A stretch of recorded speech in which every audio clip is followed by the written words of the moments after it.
There's so many things I love about the Crystarium. It's by far my favorite hub in the game. I know there's a lot of people who only need one reason for Crystarium to be their favorite city, and that reason is Crystal Exarch. There's really nothing that I can say about him that's not gonna be spoilery, so all I will say is that he's precious, and I understand that sentiment.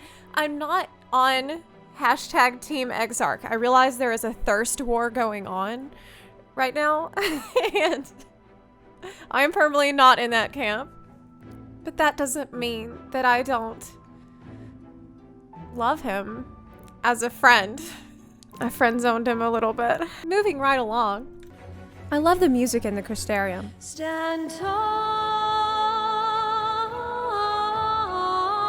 righty then. Seriously though, every time I hear stand tall, it does make me stop slumping down from like the sadness that I have not let go of since finishing the main story quest about a month ago. A few weeks ago. I do often like find that I'm just very emo lately, and so when I hear this stand tall, I'm like, okay, I like cheer up and perk up a little bit and put on a brave face and think, you know, maybe I do have what it takes to destroy the world and summon Zodiarch. Another great thing about the Crystarium is it's convenient. So if you have long load screens a lot, you can just sprint from the main plaza and you'll be at the market board in about 18 seconds. I have an SSD, and if I port to the Market Aetheryte and sprint from there, it saves me only like 5 seconds. It's not a real big difference, and why are you in such a hurry anyway? We know you'll just sprint there as fast as you can and then stand AFK for an hour. You know, I do it, we all do it. It's like opening up the fridge to see if there's anything new in it since the last time you stood there and opened it. Downstairs there's some kind of a psychedelic garden, and it's unclear what these scientists are doing, but if I had to guess, I'd say they were using this groovy fruit to make Crystarium Kool-Aid. Near that is the library with that big nerd Morin up at the top. Kind of brings me back to my college days, searching through the aisles and bookshelves for a quiet place to pass out after eating one of those color-changing pears. But of course, if you do get sleepy, you can always visit the inn. And let me tell you, this is the best inn in the game. Buckle in, because this section I spent way too much time on. I don't think most of you realize how bad most of the inns in the game are. This is the old Daa Inn. It's pretty bare bones and probably feels like an oven in there. It looks like you just walked in on the toys trying to escape the box, like some Toy Story shit. They staple documents to the wall to prove that they've provided the legal bare minimum for health and safety. And Unending Journey has no chair. It's just sitting out, so you're just to hunch over it. The Gridania Inn is a little more homey, there's curtains at least, but the main feature is the water fountain.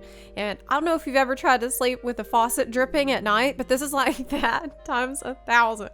So make sure you visit the restroom before you settle in, because it's gonna be trickling all night. Again, no chair for the desks. Then there's Limsa, and here we've got 2 chairs, which is interesting because there's only 1 bed, so they're assuming that you've got company. They've also given you not 1 but 2 ladders, even though there's nothing high to reach. We can only assume that's for the creative things you have planned for tonight with your +1. Not only that, but the weirdest thing is there's 4 tiny doors around the room.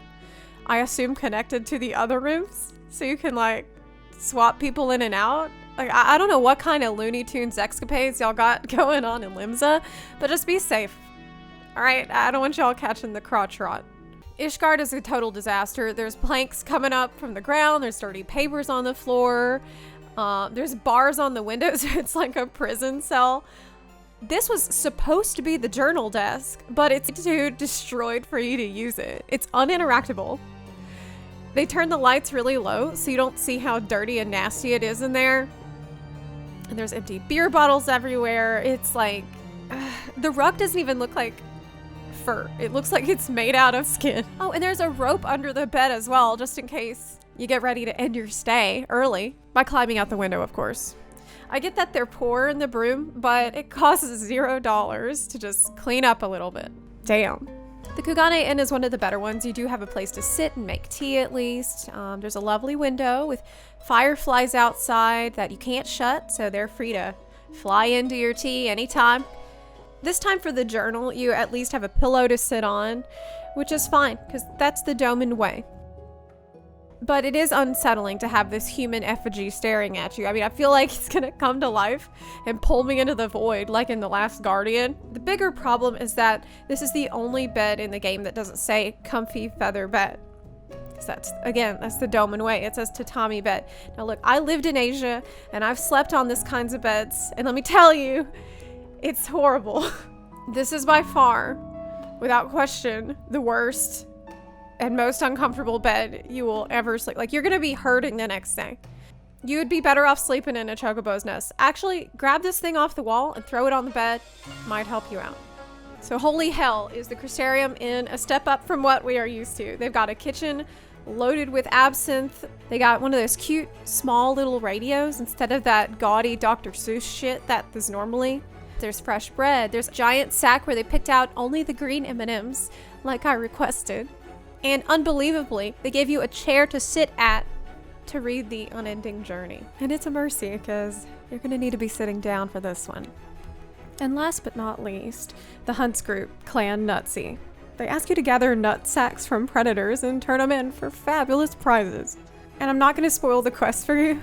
I'll just say you should do them. I will say though that they have one of the best named quests in the game. How do you like 3 nuts? Bless you, Koji.